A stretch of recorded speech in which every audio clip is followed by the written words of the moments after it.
Guided by his example, we walk the righteous path. In the footsteps of the Prophet with faith and steadfast. In the footsteps of the Prophet with faith and steadfast. Alhamdulillahi Rabbil Alameen, wassalatu wassalamu ala Sayyidil Anbiya'i wal Mursaleen. Amma ba'd, fa'a'udhu billahi minash shaitanir rajeem.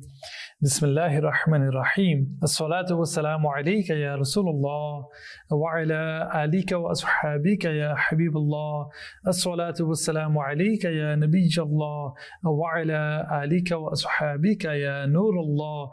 Dear viewers of Madani Channel, welcome back to another episode of our series in the footsteps of the Prophet sallallahu ta'ala alayhi wa ala alihi wa sallam. Firstly, we begin with the salat upon the Messenger of Allah sallallahu alayhi wa sallam.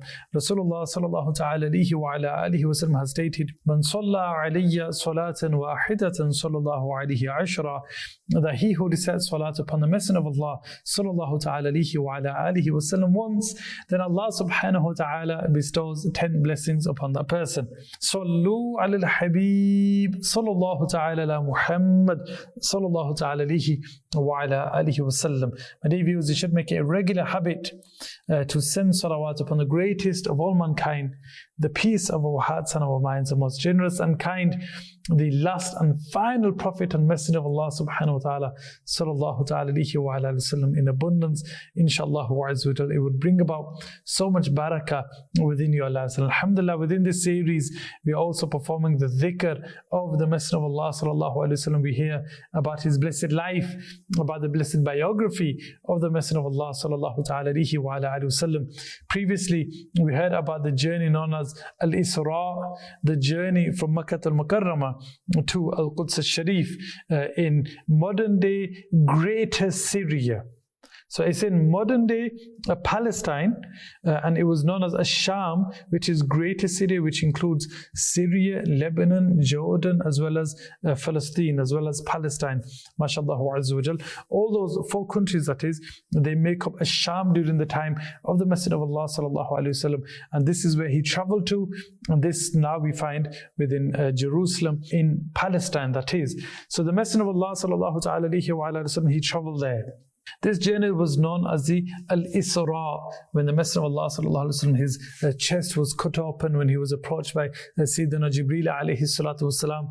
Yes, and on the Buraq he came. He went to a few places, as we mentioned previously, and then he came towards Al-Quds al-Sharif. He enters the masjid, the adhan was called, and then all of the Prophets alayhi salatu wasalam, they stood in rows. All of the Prophets, approximately 124,000 Prophets of Allah subhanahu wa ta'ala. How that had happened, Allah subhanahu wa ta'ala, however he wishes it can happen. Whether he made the place bigger and he allowed all of these prophets to come in, 124,000 Prophets of Allah subhanahu wa ta'ala, approximately all of them were there. Why? Because when the Prophets stood there and they were waiting to see who's going to lead them, Sayyidina Jibreel alayhi salatu wasalam makes the Messenger of Allah sallallahu alaihi wasallam go forward to lead all of them. He is Imamul Anbiya. He is the Imam of all of the Prophets of Allah subhanahu wa ta'ala. But soon after this, what happened is many of the Prophets alayhi salatu wasalam are giving speeches, are giving their various khutbahs, and he too sallallahu alayhi wasallam delivers no doubt the most beautiful and profound of speeches sallallahu ta'ala alayhi wa ala alihi wasallam. Then the Messenger of Allah sallallahu alayhi wasallam, he would ascend to the heavens. Yes, past we have sama ad-dunya, as far as the eye or whatever materials we have to see, as far as they could go. Yes, and we continue, and then above that, further at the end of sama ad-dunya, we have the first heaven. And the Messenger of Allah sallallahu alayhi wasallam, he enters into the first heaven, and before entering, they knock on the door, and it's asked, who is there? Sayyidina Jibreel alayhi salatu wasalam, he says that, it is me. The angel asks, who is with you? And he says, with me is the Prophet Muhammad sallallahu alaihi wasallam. The question is, has he been called for? He's been called for, and then the doors are open. And some of the scholars, he states that why is it that the doors were locked? It would have been, why were the doors not open beforehand? And the reason is to show the Messenger of Allah sallallahu alaihi wasallam that he is known even amongst the Ahlus Samawat. He is even known amongst the angels in the heavens. That as soon as his name is mentioned, only then are these doors open. And specifically for the Messenger of Allah sallallahu alaihi wasallam, he enters into the first heaven. There he sees Sayyidina Adam alayhi salatu wasalam, and he's instructed, give salam to your father. Adam alayhi salatu wasalam, he gives salam, the reply is given. And he sees that Sayyidina Adam alayhi salatu wasalam, he looks towards his right. This was what would make him happy and smile. And then he looks towards his left. This is what would sadden him. And he asks then Jibreel alayhi salatu, what is this? And he says that those are the souls of his children, of all the people. When he sees into the right door, which is Jannah, it makes him happy, he smiles. And when he sees one going into Jahannam, this saddens him, it makes him sad. And then they move to the second heaven, and they see many things on the way. I've made this very, very brief. He then goes towards the second, or into the second heaven. When he comes into the second heaven is where we find the Messenger of Allah sallallahu alaihi wasallam. Upon entering, he is told, give salam to your brother Isa alayhi salatu wasalam. And he gives salam. Sayyidina Isa alayhi salatu wasalam, he replies to the salam of the Messenger of Allah sallallahu alaihi wasallam. And when he sees Sayyidina Isa alayhi salatu wasalam, along with Sayyidina Isa alayhi salatu wasalam, there was Sayyidina Yahya alayhi salatu wasalam. And the scholars say, why? Because the second heaven is a heaven which relates to miracles. And Sayyidina Isa alayhi salatu wasalam was born, he had a miraculous birth, that he was born without a father. And then he moved to the third heaven, where he saw Sayyidina Yusuf alayhi salatu wasalam. And this pertains to dreams. So the dreams that we have at night come from the third heaven. And Sayyidina Yusuf alayhi salatu wasalam, dreams and beauty. Sayyidina Yusuf alayhi salatu wasalam was given half of beauty, he was given a huge amount of beauty, he was amongst the most beautiful of people. As well as this, he was a dream interpreter. And then the Messenger of Allah sallallahu alaihi wasallam went to the fourth heaven. There in the fourth heaven, he met Sayyidina Idris alayhi salatu wasalam. Sayyidina Idris alayhi salatu wasalam, who is in the fourth heaven, that is. Sayyidina Idris alayhi salatu wasalam, he was known for knowledge, because the fourth heaven is the heaven of knowledge. And he was famous, and he was very well known for his knowledge. That was, it stated that he was the first to create the pen, that is, in the world, to use the pen. And Sayyidina Idris alayhi salatu was in the fourth heaven. Then he went to the fifth heaven. He meets in the fifth heaven Sayyidina Harun alayhi salatu wasalam, the brother of Sayyidina Musa alayhi salatu wasalam, who was known for his mercy, his rahmah and his ra'fa.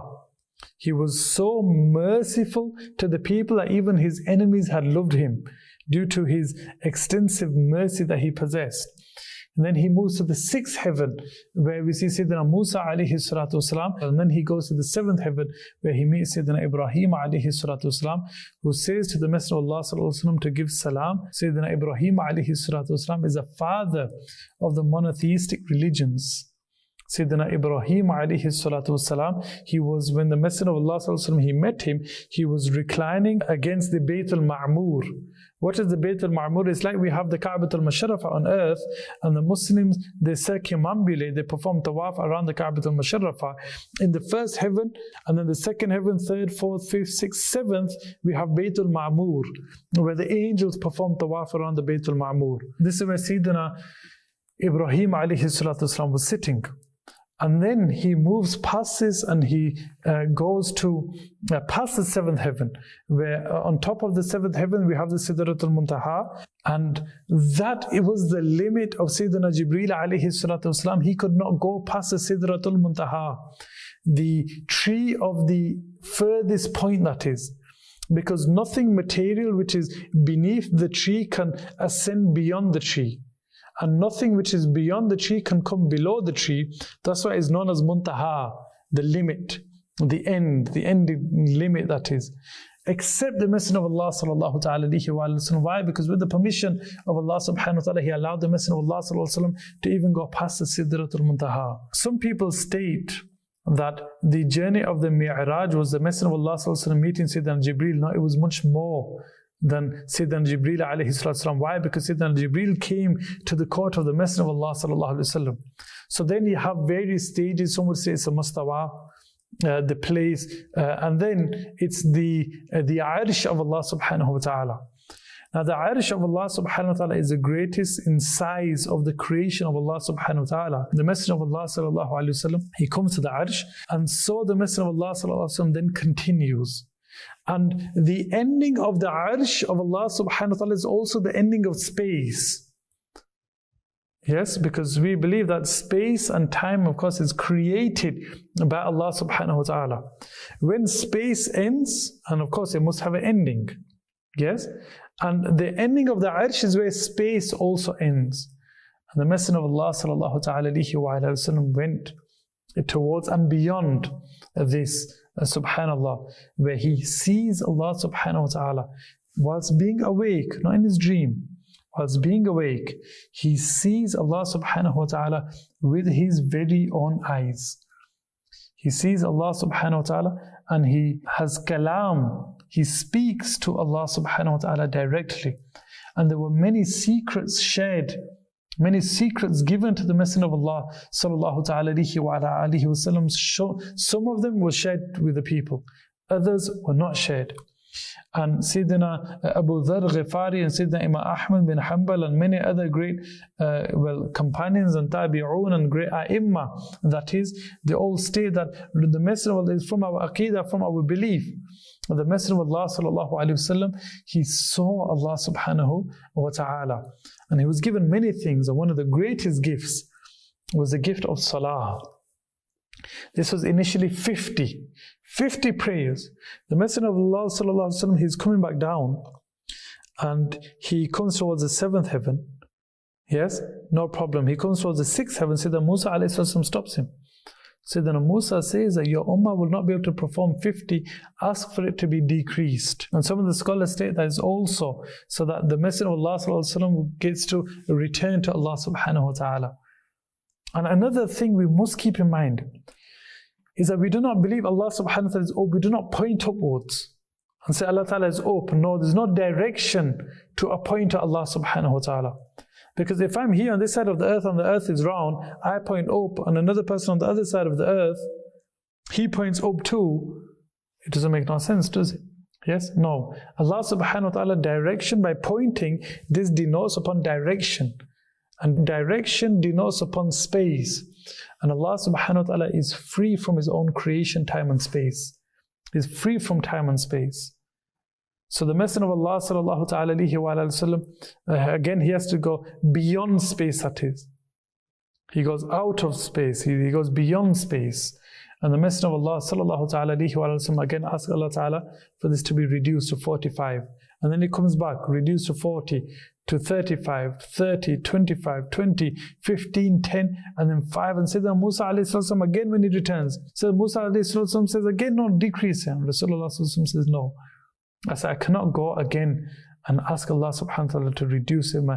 Those that can pray, they will. Those that wish to pray, they really will. Those that will try, can pray 5 daily salah. This is for the ummah of the Messenger of Allah sallallahu alaihi wasallam, that for each prayer they gain the reward multiplied by 10.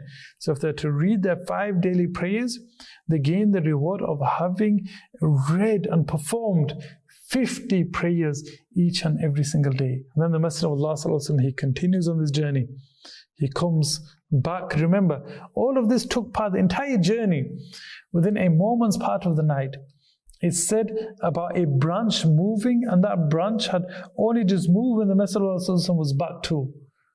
Yes, that the bed in which the Messenger of Allah had slept remained warm as if he had just moved for a moment. And it was still warm. All of this entire journey had took part laylan, in a very, very small portion of the night. Allahu Akbar. So on the way back, the Messenger of Allah sallallahu alaihi wasallam, he sees various things throughout the entire journey. And then the next morning, what happens? He tells the people about this. And the mushrikun, they think this is the time, Abu Jahl, etc. They think this is the time for us to now to turn away his companions. Yes, we were looking, we were searching for something. How could we disprove? How could we get the people away from him? This is our chance now. What is it we are going to do? Now is the time we are going. What we're going to do? We're going to tell the people, look, is this what you believe? This is what your Prophet said.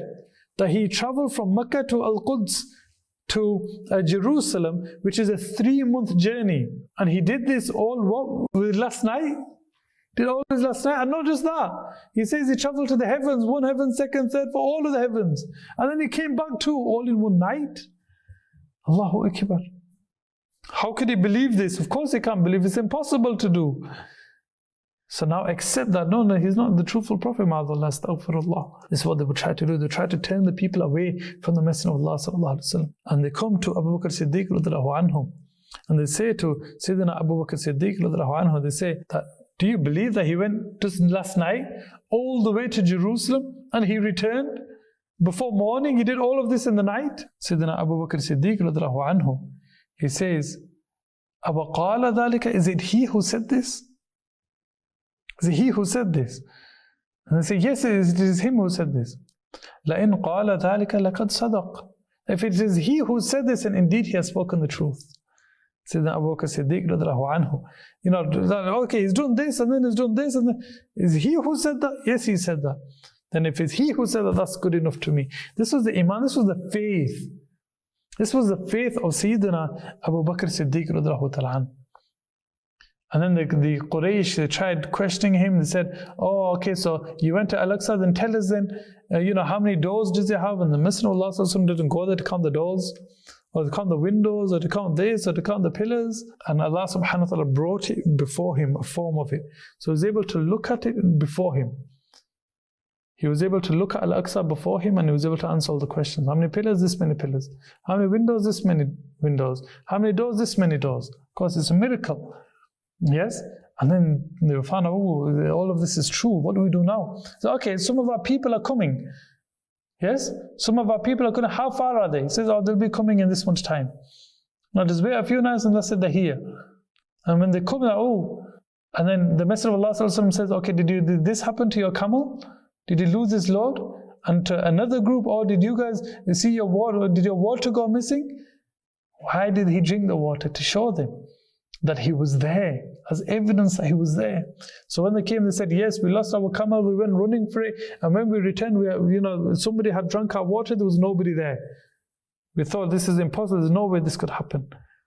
Whereas Rasulullah, of course, he's the most truthful. The Messenger of Allah never lies, he can never lie.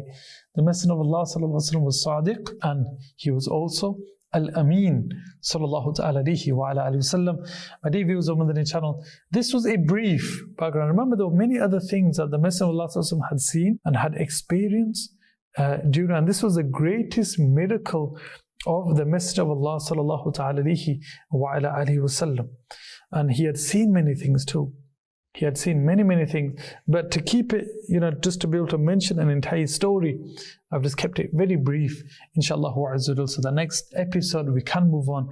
This is in the footsteps of the Prophet sallallahu alaihi wasallam, where we learn about the biography of the Messenger of Allah sallallahu alaihi wasallam. Please do watch it, inshallah. Try to watch all of the episodes, and also take a notebook, yes, a pen, and make notes of it too, inshallah azza wa jal. Bring your youngsters, your children, get them together to watch it too. Why? Because when we learn about the Messenger of Allah sallallahu alaihi wasallam, our love shall increase for the Messenger of Allah sallallahu alaihi wasallam.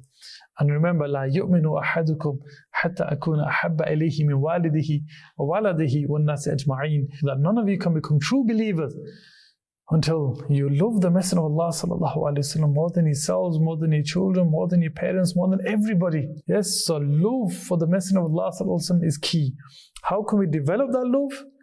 By reading even. Yes, read too.